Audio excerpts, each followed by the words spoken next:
Hey guys, it's Sophie, and in today's video I'm going to be giving you guys an update on the Leaving Cert situation because a lot has changed and I want to make sure all of you guys aren't worried, are not stressed, aren't confused as to what is going on. So while I'm talking to you about the Leaving Cert, I'm also going to be getting ready because it is such a nice day. The weather has been so good lately, which you don't get often in Ireland, so we're all taking advantage of it. Newsflash, Leaving Cert has been cancelled.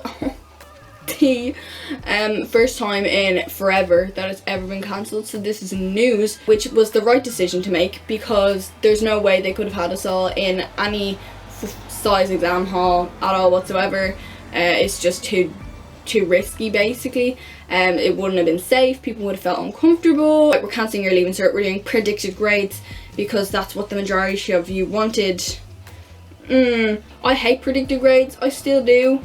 I always will, unless I get 625 points out of these predicted grades, then because that's my problem with them, is that you're not going to get 65. Like, I need 5, 6, 7 points to do my course, and I don't understand how predicted grades are going to get me that. That's my only concern.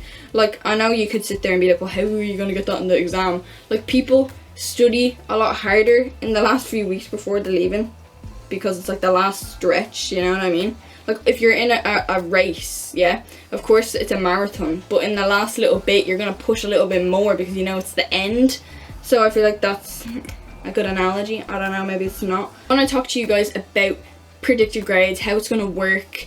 You still have the choice to sit the exam, which is good obviously for anyone that does think that their coursework throughout the year maybe wasn't, you know, as good as they could have been doing. But I think that's the thing, you know, everyone, whenever there was a class test or whatever, you would always just say, oh sure, it's only a test, like it's not the real thing. Even the teachers would be like, oh sure, it's not the real thing, like your mocks aren't that important lads, like it's not the real thing. All of a sudden our mocks were the real thing. My problem with predicted grades is that it basically allows the kid that is sitting at the back of the class that is like cheating on all the tests or whatever, and they're getting 80s or 90s while they're cheating on the tests, yeah, okay, throughout the year and all that jazz, okay? And then there's this other kid that is genuinely studying and like trying to do their best and is not cheating, and they're like, well, whatever I know. And they're getting 50 or 60% or like 60-70% around there, but that's their like that 60% was them genuinely trying. It doesn't allow those kids that are genuinely working to succeed, I feel, by using predicted grades. And of course the teacher will know, like, you know, who's the messer and who's the actual like kid that's applying themselves, but some teachers don't. This video's all over the place. I feel like I'm just not making any sense at all whatsoever, so I really apologize about that. How it's gonna work is you're gonna get your predicted grade whenever. They hope, the government want these to be out by August, like normal result time. You get your predicted grade or whatever it is, and you can say, oh my god, I got a H5 in maths. I think I could do better. I think I could get a H4 in maths. I think my teacher didn't really see what I was capable of there. Like, I could totally do better than that. So you take your maths exam, okay, and you actually do worse and you get a H6. You are able to say, actually, that's no, I was too stressed. You had me under pressure there now. I'll take my H5 off my teacher. Thank you, I'm going to college. You can do that. They're basically saying you're allowed to take your whatever is best and go to college on that, which I think is good. Like, people don't realise how lucky we are under the circumstances because the government have basically facilitated everything so far. Like, it's a bit unorganised right now, like they don't have everything all together, but they basically said, right, predicted grades, you've asked for it, you've got it. You've asked for the Leaving Cert to be cancelled, we cancelled it. But some of you still want to do the Leaving Cert, fine. Some of you can still do your Leaving Cert, and then you go and you sit your exam and you're like, oh, I did worse than my predicted grades. The government's like, no, don't worry, I got you. You can take whatever's better. So they really are like being like, here's all your options. Like, here's everything right now. So I think that's essentially what they're doing, is they're just trying to power through this whole situation and be like, just take your results, just go to college. Nah. We're done with you. We're done with the situation. Government need people to be going to college. Like, they need that to work, because if we don't have people going to college, then there's going to be a surplus of people sitting there leaving cert next year, essentially repeating. So basically, if you've got double the amount of people sitting there leaving cert for 2021, it means you've got double the amount of kids trying to get into college, which means that there's not as many places in college for people. A lot of teachers, a lot of my teachers anyway, are really stressed about this, because I don't think people understood the pressure change. It essentially went from all the stresses on the students to all the stresses on the teachers, and that isn't actually fair in my opinion. I want to talk about the bias that people are afraid of.